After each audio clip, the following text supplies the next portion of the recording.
Hi guys, today I'm doing a book review slash discussion, and it is for The Darkest Minds by Alexandra Bracken. So I finished this book a few days ago, and I've already read In Time, which is the novella that comes after this, and I really enjoyed both. I gave this book 5 out of 5 stars. It is one of my favorite books I've read this year.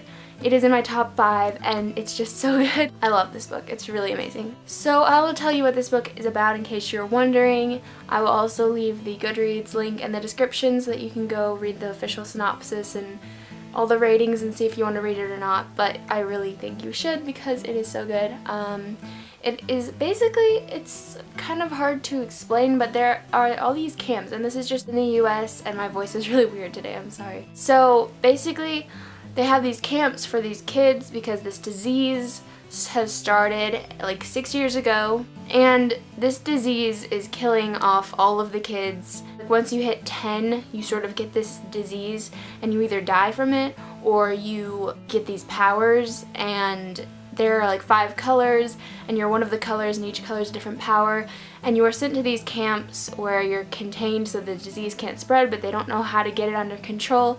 So our main character is named Ruby, and it starts out this book, she's just like 10, discovering that she has powers and being sent away, and then we see her when she's 16 now. So I'm really bad at describing books, but it's really, really good. So read the official synopsis if you want, or don't actually. I went into this only knowing that there are these kids with superpowers, and I loved this book. I didn't read the synopsis because the synopsis tells you so much that's gonna happen, and I was so glad that I didn't read it. But yeah, I actually recommend not reading the synopsis and just reading it, going into it blind, only knowing that there are superpowers and this disease, and you shouldn't know any more than that. But the synopsis thinks you should, but you shouldn't. So, again, I give this book 5 out of 5 stars.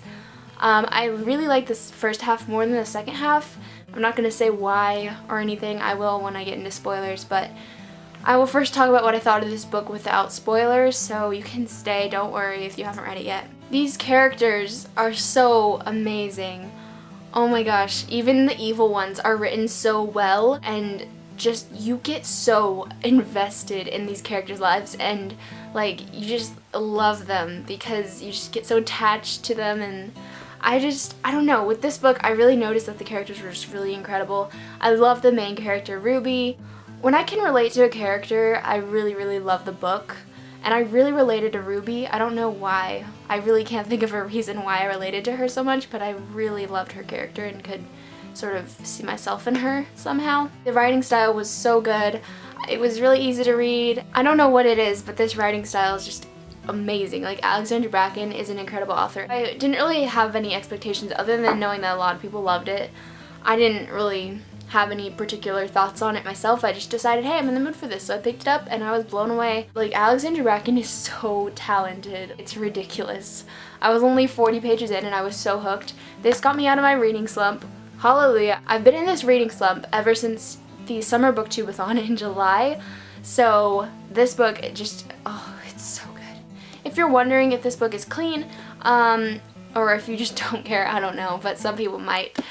This book has a little bit of violence. It's not like Hunger Games crazy, but it's got a little bit in it. I can't remember anything specific, but I just remember that there was a little in there. And also swearing. That's the main problem I have with Alexandra Bracken's writing.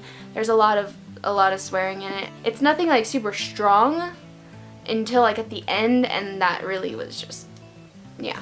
But anyway, aside from that, yeah, I love the writing style. Other than that, that was the only problem I had with this book. I mean, there's some in this scattered throughout, but then in Time there was a lot.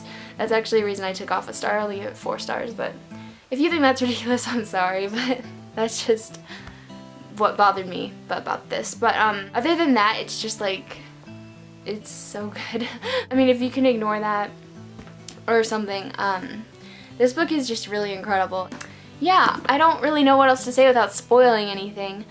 So I just really want to talk about like specific parts and what happens to these characters. So if you have not read it yet, please, please, please leave now. I do not want to spoil you on anything other than what I've already told you. That's all you should know when you pick up this book. Just read it and enjoy it and then you can come back and watch the rest of the video. So, bye non-spoilery people! Woo! So, you've read the book. Let's discuss. Okay, I don't even remember everything that I thought about this book. Like, yeah, okay. Let's just start with the obvious.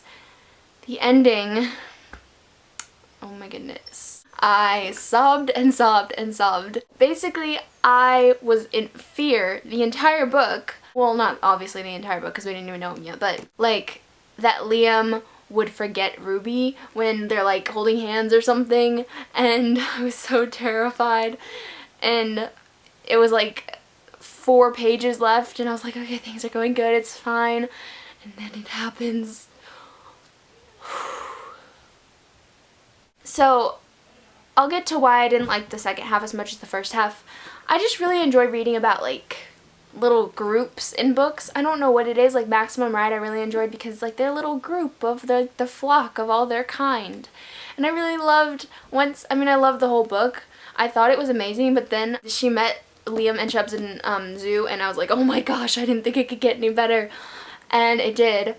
And it was just amazing. About once they got to East River, I think is that what it's called, it was not as great for me because they were all split up and she was hanging out with Clancy, which we can get to him later. We can hate on him together later. Yeah, I just really, once they got to East River, it was just sort of started going downhill a little bit for me. That entire last half of the book. The first half was just incredible, and the second half was too, just not really as great. I cried so much in this book. Basically, when Zoo left, because I wasn't expecting that happening, and it was so sad, I was just like, oh my gosh, no, no, no. And then when Chubbs got shot, I was sobbing, just, oh my gosh. And when people said that this book ends on a cliffhanger and like you're gonna cry, they weren't lying. They were not lying. Thank you for helping prepare me a little bit, but okay, But I'm gonna get emotional again just thinking about it. When they're in wherever they are right now, or wherever Ruby is now, and she goes to see Liam and he's like, okay, here's our story. And he tells her this story of these 2 normal teenagers who don't have superpowers, who are just living in the normal world as normal people and falling in love. She's like, I'll finish the story. And then she kisses him and that removes his memory of her. And then he leaves and I'm sure they'll see each other again. But I don't want him to just see her again and create new memories with her. I want him to get his old memories back because their friendship and relationship was so beautiful. I shipped them so hard. I just love that they were like friends and part of the group. I really love the story of this book, how it was written, how you first read when she's little and then you see her growing up and then you see all these flashbacks. Yeah, anyway, I also really, really loved when they were in Walmart. I don't know, I just really was into it at those scenes. Once like Liam and Ruby went into Walmart from there until like they left, I loved it. It was so cool. I didn't like those boys because they were just like, ugh.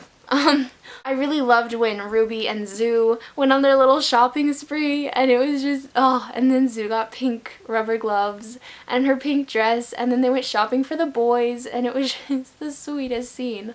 I loved, loved, loved the Walmart parts. It was just amazing. I loved how they put like all these references in here, like McDonald's and Walmart and all these places that you see all the time, and it just made it feel really real. I love Black Betty. I love that they have this car, this black minivan, and it's for this company that has the word Betty in it, so they named it Black Betty, and it's just like, it was so sad when they had to leave her behind. Speaking of which, that scene was hilarious. First it wasn't. First, I was crying while hearing them talk about her, and then she's like, it's okay, I'll leave, I know I need to leave. And I was actually just like crying, and then they're like, oh, we're talking about Black Betty, and it was so funny. From crying to laughing, I laughed like 5 minutes straight about that. I'm sorry this is so scatterbrained, but I loved the part when Liam and Chubbs see Ruby in the back of the car and they're like, ugh, no more stray, Zoo. And then they talk about the kittens and how Chubbs was trying to keep that box of kittens.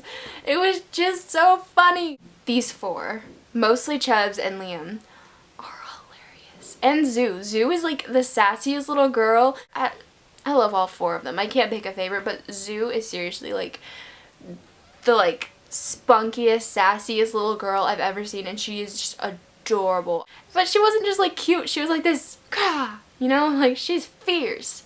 Don't mess with her. Liam was perfection. He just is, yes. I loved how he had like a slight accent and he's always calling her darling, and I'm like, like, on the subject of Liam, I loved when he gave Ruby the socks. I just thought it was hilarious. Like, he was so awkward and she was just like, okay, great, thanks. And then Chubbs was just like, put him out of his misery. It was hilarious. I loved when they were in the hotel and everything. And then when Zoo woke Liam up with her nightmares, and then Ruby saw her nightmares, and then Liam just talked to Zoo. He's so sweet. He's just like the most selfless, amazing. Maybe he reminded me of PETA a little bit. That's why I love him so much. I really like the part after the hotel when Liam and Ruby are out just gathering gas from all the cars to put in their own, and Liam's just humming to the music, and it's just like this nice, peaceful, calm moment, and it's so sweet. Okay, this is really the only thing I have left to talk about, and it's gonna be a while. Clancy? No. I hate you. I hate Clancy. I am usually, like, I can understand villain characters, like enemies or whatever. My number one most hated fictional character was always Queen Lavenna from the Lunar Chronicles, because she is so evil. Like, I can't even put into words how much I hate her. But oh my gosh, Clancy. This dude needs to die. Did he? I'm not exactly sure. Don't actually tell me, because maybe he didn't die and he's gonna come back. Don't tell me anything about Clancy's death, because it wasn't like a confirmed thing, so I don't really know what to expect. Even just when Ruby was in like the hospital and she was getting the notes from Kate, I think was her name, and then she sees his picture on the wall and he's like 12. Even just then, I don't know why, I just had this feeling like, I do not trust him. I do not like him. Nope, nope, nope. And then we hear all about this slip kid, and I'm like, who's this? I keep thinking like it's Liam or something. And it turns out to be Clancy, which no surprise there. But he is so bad. Like, even just when you meet him, I had no reason to not trust him before then, when she just like saw a picture of him and I didn't trust him. But even just when we meet him and he seems trustworthy, I hated him. I absolutely hated him. Maybe it was the fact that he was trying to go between Ruby and Liam. I don't know. Maybe that was the part of the reason. It was most of the reason why I didn't enjoy the last half as much, because I hated Clancy and she was hanging out with him and not her little people, her best friends, and just like they were all they had. Now they have all these people, but Clancy's evil and he's so bad. He's in a tie with Queen Lavenna, if that says anything. Yeah, so really, not to end on a sorry to end on a sad note, but that's really all I have to say about this book. I adored it. It was incredibly fantastic, and oh my gosh, it was just so good. I already have Never Fade. I already read In Time, hallelujah, so now I get to read Never Fade. I've been trying to rush through In Time so I could read this and see these characters again, and I'm asking for In the Afterlight for Christmas, so I'll have it to read right after. Well, first I'm going to read Sparks Rise after Never Fade. And if you guys spoil me on this series, I swear on the River Styx, I will block you. And I will never talk to you again as long as you live. And you will be, yes, sent to the underworld. No, seriously, if you spoil me, that is so mean and rude and not okay. Just comment what you thought about this book. Make sure you don't get it confused with the others so you don't spoil me at all. I have read The Darkest Minds and In Time, not the other three, so just no spoilers. I would definitely say read In Time. If you've only read this one and you're wanting to read Never Fade, read In Time, because you get to see a certain character again, is all I will say, and it's really nice to see that character again, and it was pretty good. So yeah, this book is amazing. Read it if you haven't already. Shame on you. And yeah, I will talk to you guys in my next video. Bye!